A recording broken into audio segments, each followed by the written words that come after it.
Well, hello everybody. Welcome to the latest installment of Sticky Bleachers, a podcast. I'm Bobby here with you today. And I am Corey, ready to talk about the biggest event in the sports year, the Google DeepMind Go Championship with Lee Sedol in South Korea, Bob. Yep, that's all anyone's talking about in the sports world, so let's get right to it. On Sunday, the big show, the Google AlphaGo, cinched the match at going 3-0 over Lee Sedol. They did have another match. They are going to play 2-5, which Lee Sedol actually crushed Google DeepMind. According to tweets from DeepMind founder, he says, this time AlphaGo made some big mistakes. The AI thought it was doing well, but it got confused on move 87. So, critical error by Google AlphaGo. Move 87, lost that game, so they are going to play it out. Good. It's a tough one. He dug himself a pretty big hole, if I remember correctly. So he had a lot of. That's right. But so Google DeepMind is going to win that match, but it's not going to be an flawless victory, as they would say. So there we go. Is there anything else going on in sports these days, Bob? There's this talk about some basketball tournament thing that they're doing. I don't know. Have you ever heard of it before? They call it March something. That's right. Hoopie ball time is back. It is March Madness, March Mayhem, March Mischief, March other alliterations that I can't think of the top of my head. Yes. More M words. Yes. We're very excited here. On this side of the ocean, I am running an old-fashioned paper office pool for an all-European group of folks, and we filled in our brackets, and they had some very interesting observations and some very interesting systems, which we can talk about when we get into our own thoughts and our own systems on picks, Bob. Absolutely. It's always great to figure out your own system for how everyone picks, and a lot of people use the eyeball test or the close your eyes and point method. A lot of different accepted methods for picking a bracket, so we'll get into that in a little bit. But first, let's recap the playoff conferences, or the conference playoffs this past weekend here. Corey, you and I made some picks over a couple weeks ago, actually, about these. And, well, you did far better than I did, actually. So let's get to the first one. We had the UNC winning over Virginia on Saturday night. That was a very great basketball game in the ACC. And UNC with a stout defense actually looking very, very good heading into the big tournament.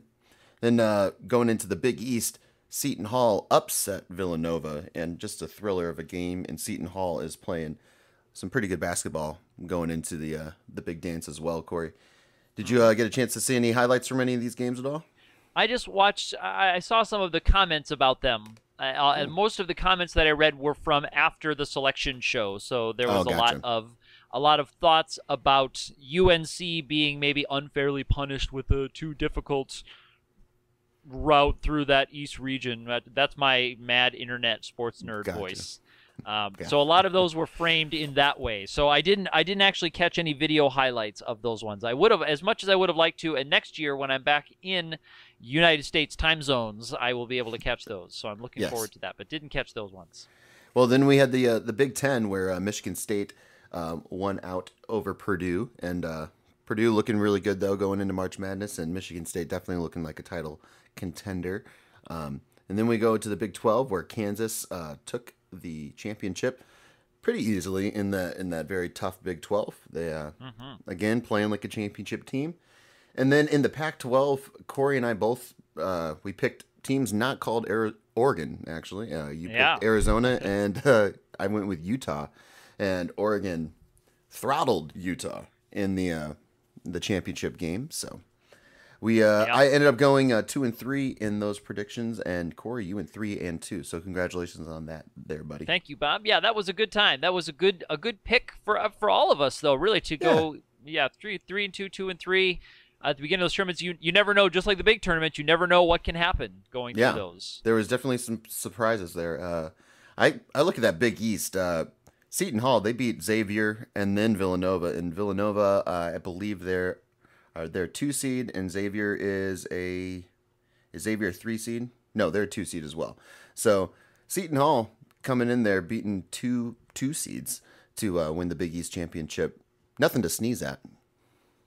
No, that's not an easy conference to come out of, but everybody's destiny is in their own hands now that the tournament field has been set. Coming out of the conference tournaments, they say the past is prelude and all the other sports cliches that I can spout over and over about March Madness. Things that would be on there would be some mellow music or some dramatic music, some strings, some low strings. This is our time.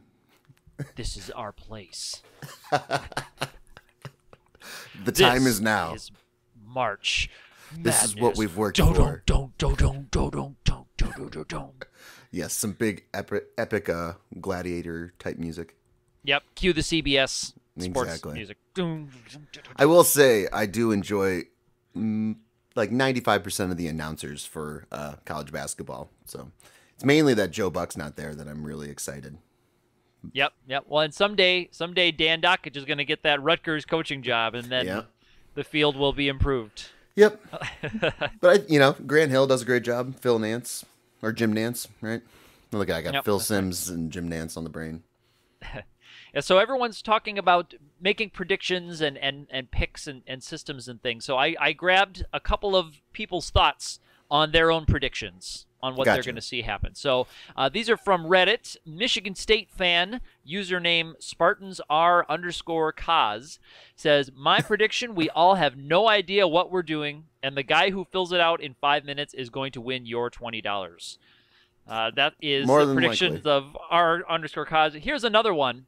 My prediction for One Shining Moment clips, speaking of dramatic sports television entertainment, these are Shining Moment clips possibilities. 1, Iona's buzzer beater against Iowa State. 2, Jamal Murray shooting arrows.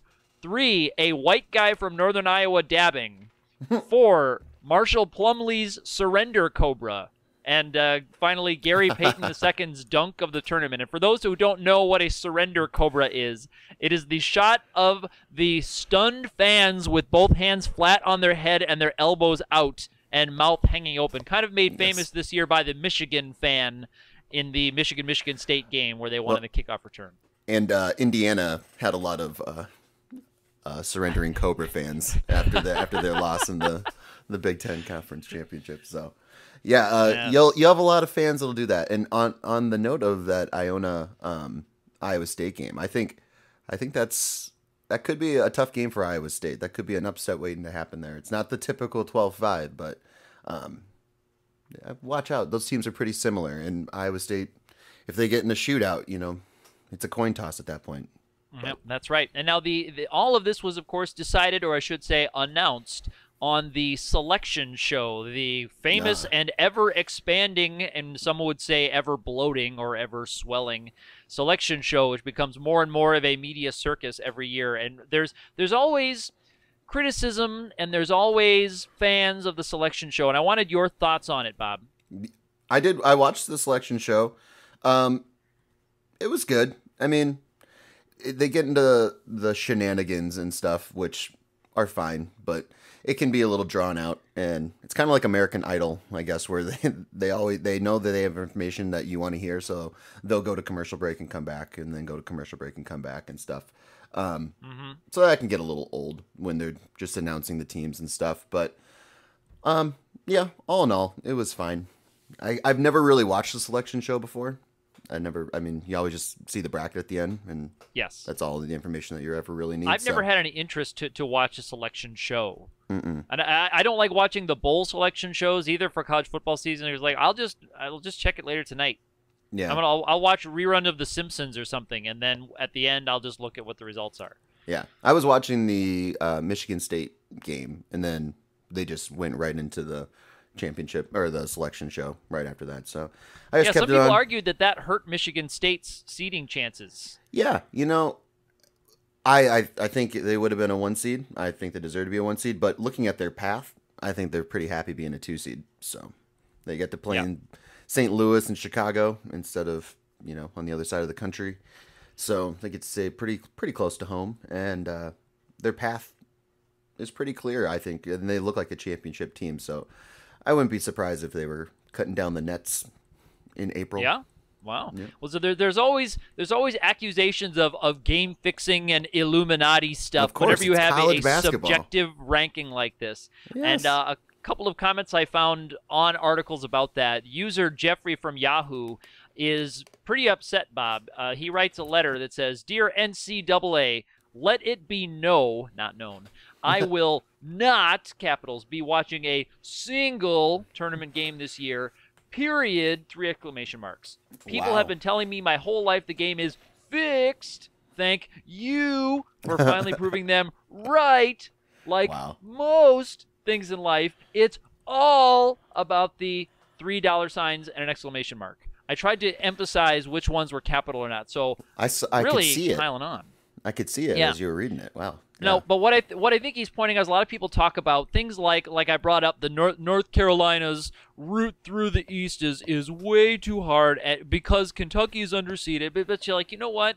There's a lot of good teams that are 4 seeds, and a lot of number 1 seeds are going to have to play those 4 seeds. And what everyone will tell you is that, as they said, they control their own destiny. If North Carolina is a good enough team to win 6 games in a row, then they're a good enough team to win 6 games in a row. If they're not, then they won't. Yeah, and if you look at North Carolina is a great example too. If they're complaining about their seeding or where they're at, they're playing in Raleigh this weekend, which is pretty nice. It's essentially a home game that you have for this weekend, and you get to play either Florida Gulf Coast or Fairleigh Dickinson, depending on how those games go. And then you got either USC or Providence. So North Carolina is a good basketball team. I think you get those the Duke, Tar Heels, those type of teams and stuff with their really seriously dedicated fan bases and stuff, and everything always goes wrong, and there's always a reason why.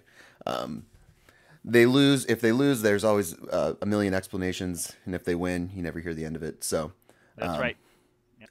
But that's what I really do like about this time of year, though. You get those teams that run into that little school that maybe they've overlooked, and that other school, that little school is hungry, and they can play, so they get pushed to the limit, and you just see what the teams can do. So.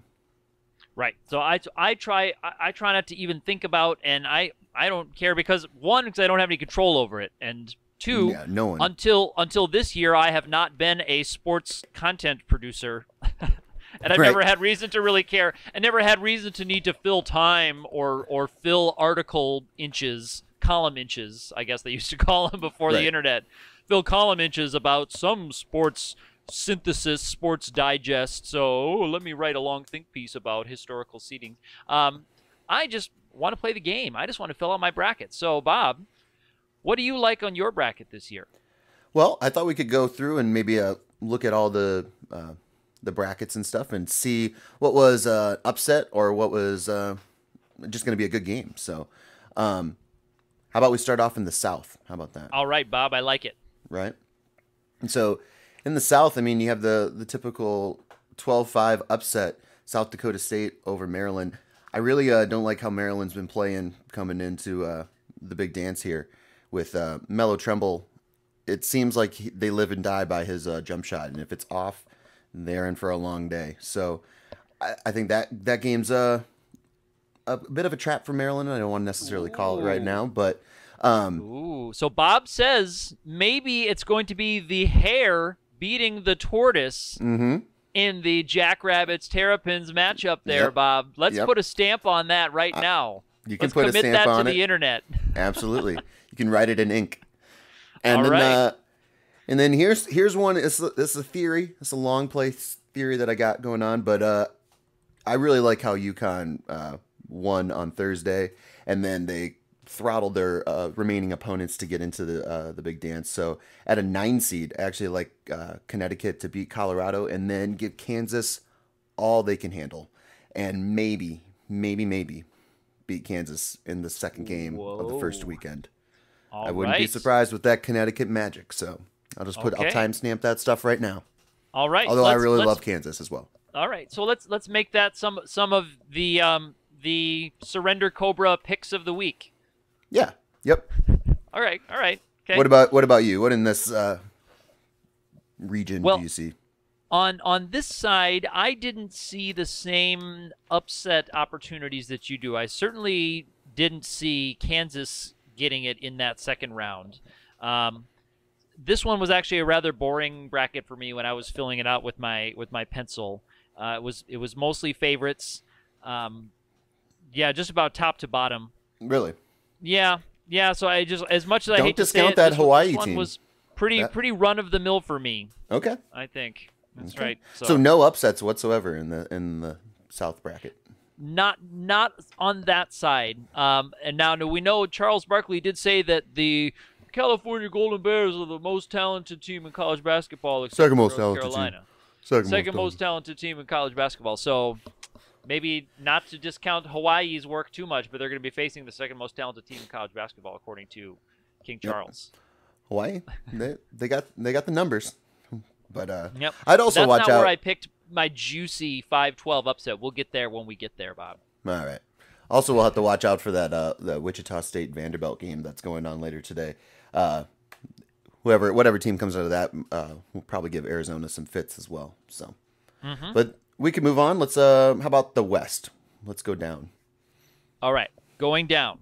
We're going down on the bracket. We're going west in direction. Yes, I like the revival of VCU Magic this year. Oh, yeah, okay. Over Oregon State. I like that matchup too. I like VCU over Oregon State. I think they play consistently, and they, I like that matchup. Good call.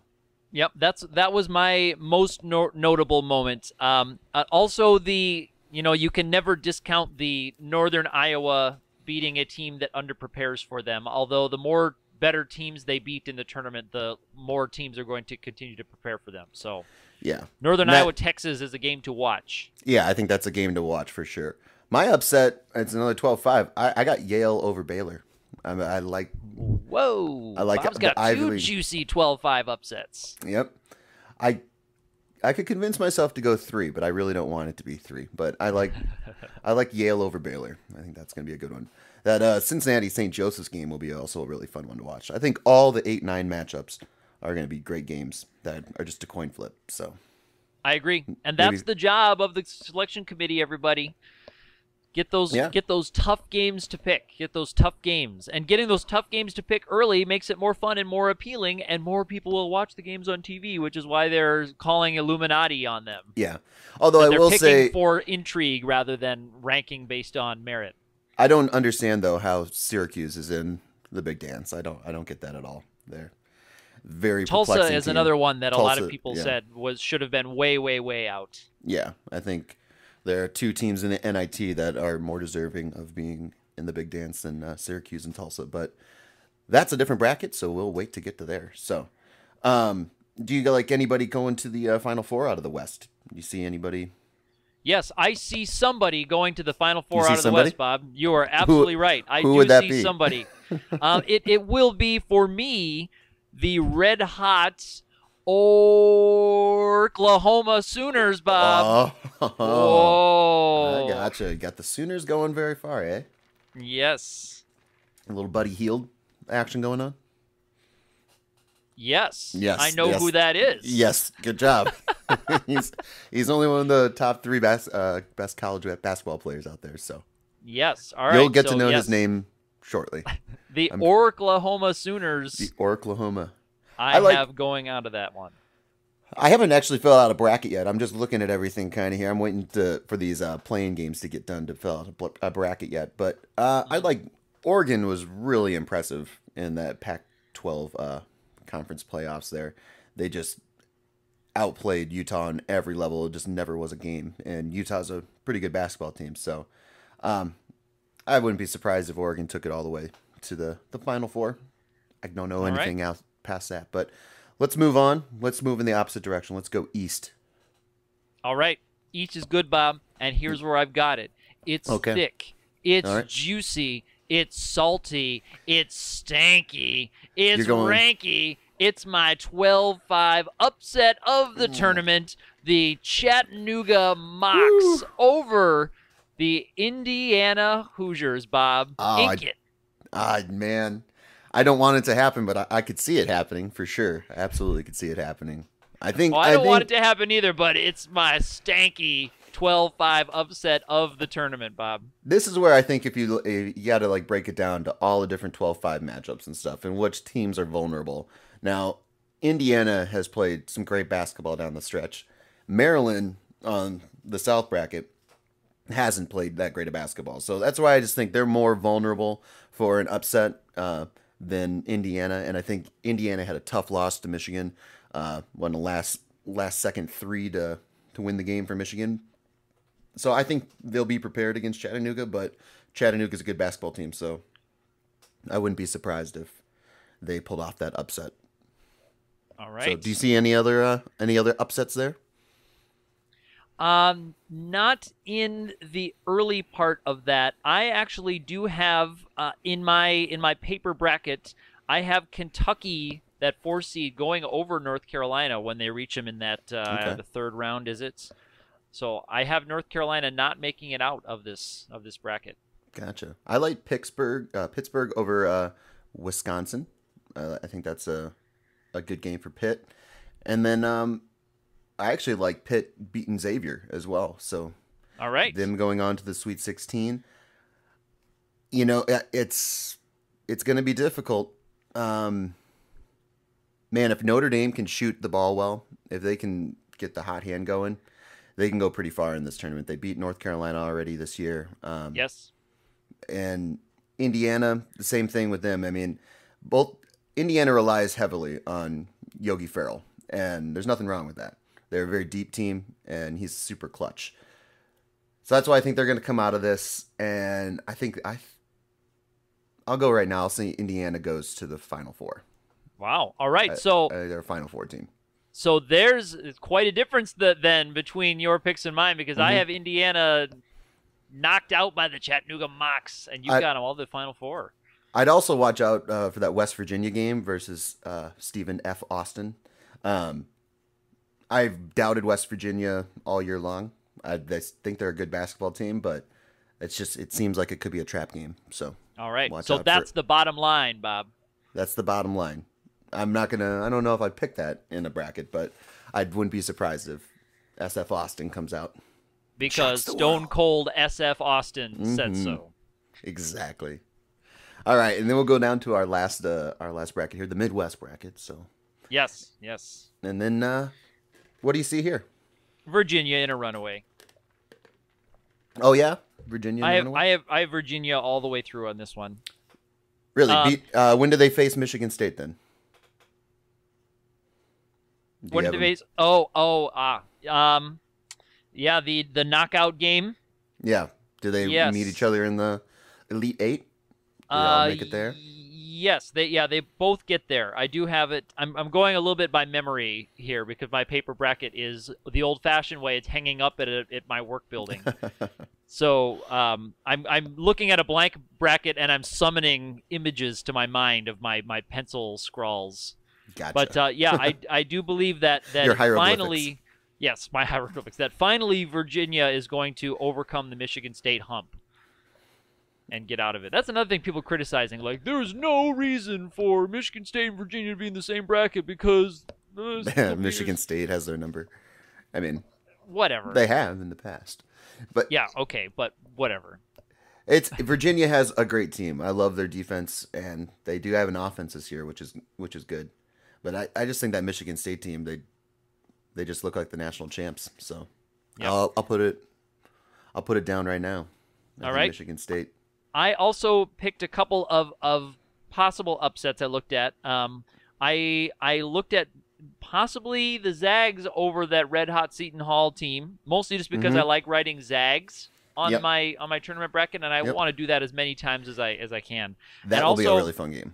Yeah, I did that Iowa State matchup, just like you said. You had that one circled as an interesting game to watch too, Bob. So yeah, both teams with high offensive output and low defensive skills. So it's kind of a toss-up for whatever team comes out shooting. So I wouldn't be surprised if Iona beat Iowa State in the first round.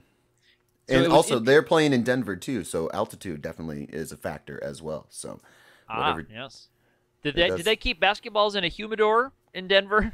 You know, I don't believe they do, but so that the ERAs are roughly equal.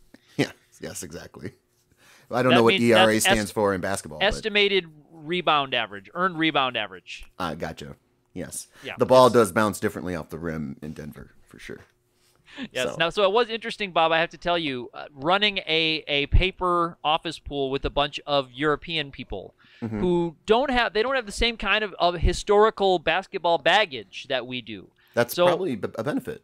We're trying to see if it's a benefit or not. It's something that we all had a good laugh about yesterday when we were filling it out, because we don't know that. So they were thinking that they were going to be disadvantaged because both my wife and I, being Americans, we know that, in quotes, Duke is good at basketball, where they just see Duke as like DUKE. It's like just another team, and all they can see is what their seed number is and what their record is this year.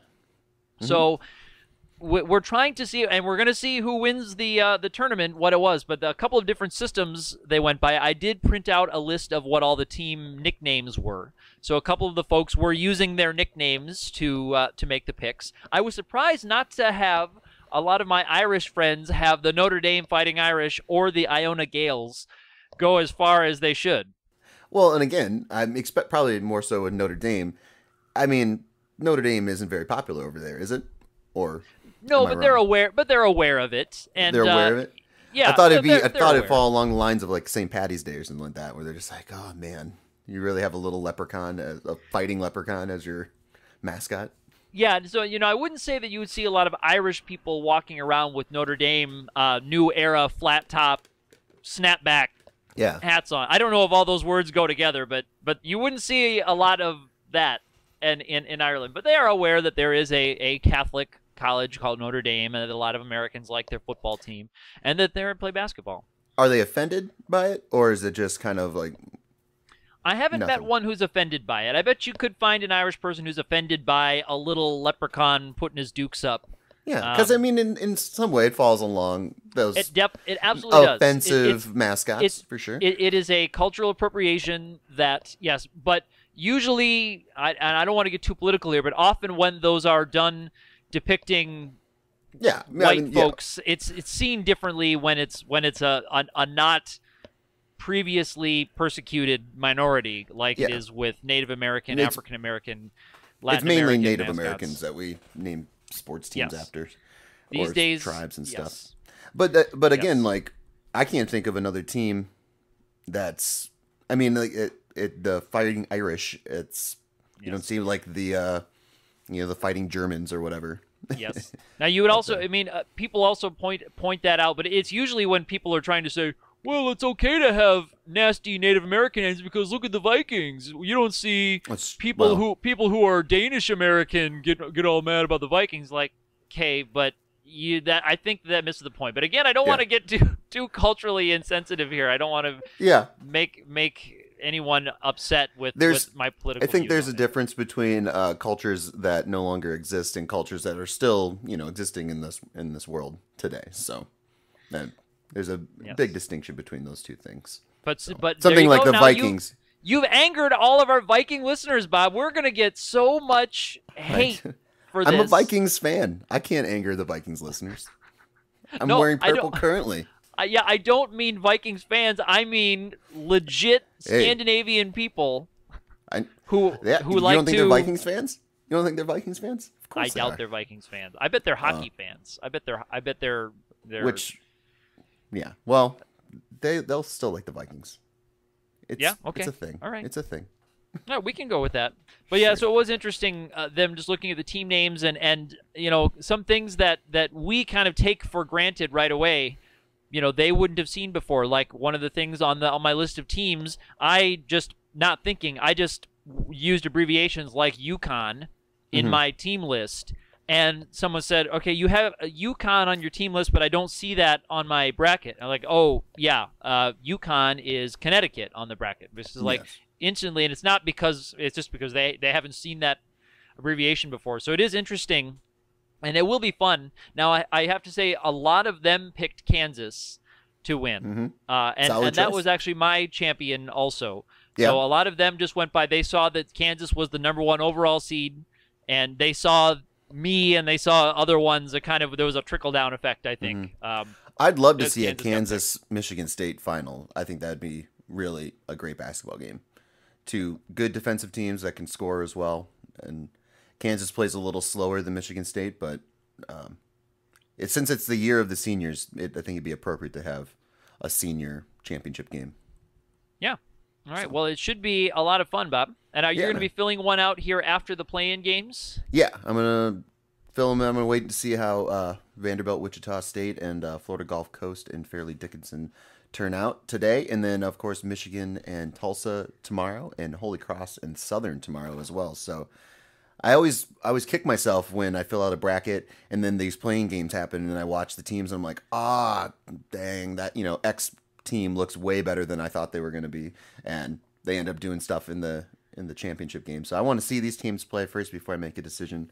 I don't think we'll have like a 16-1 upset like Florida Gulf Coast and Fairleigh Dickinson situation is. But I do think like Michigan playing as well as they've played down the stretch. They gave good teams some fits late on. So if they win that game, if they could push Notre Dame a little bit, perhaps.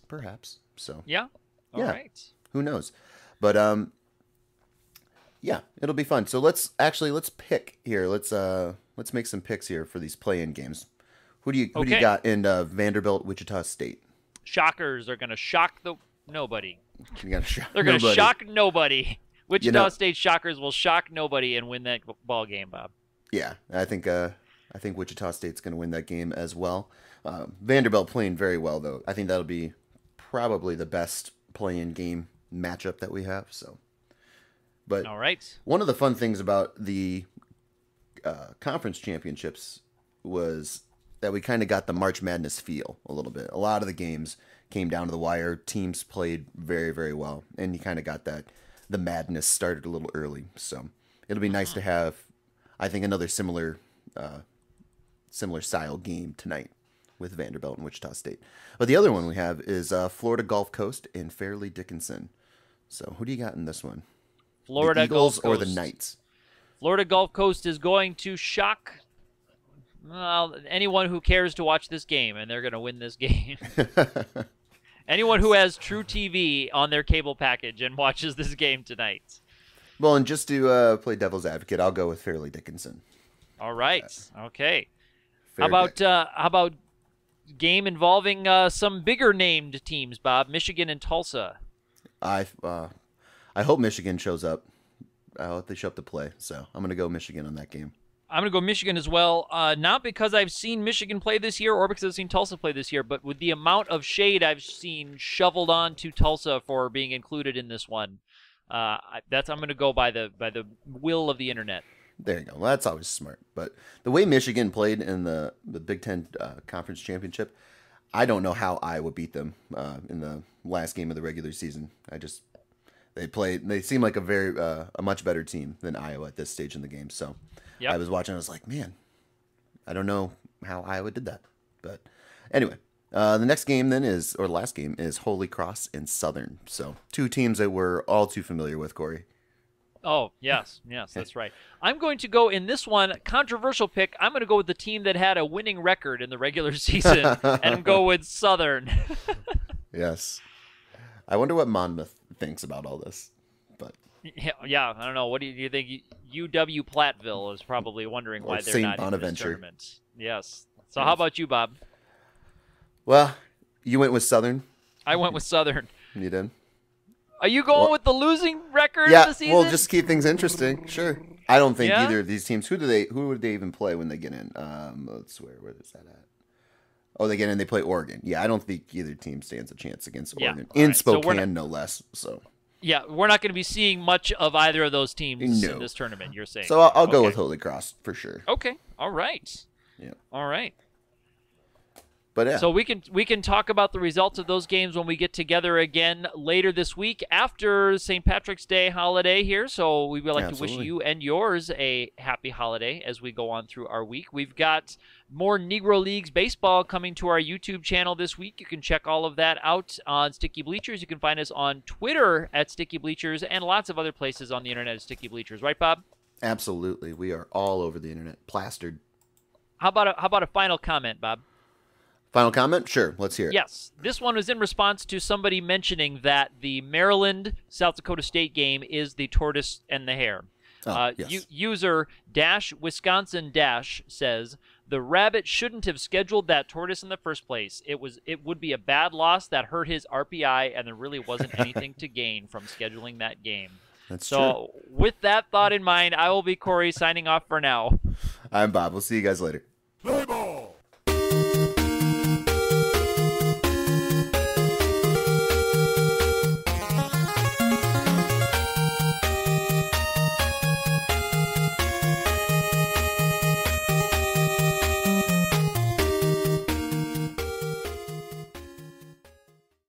Sticky.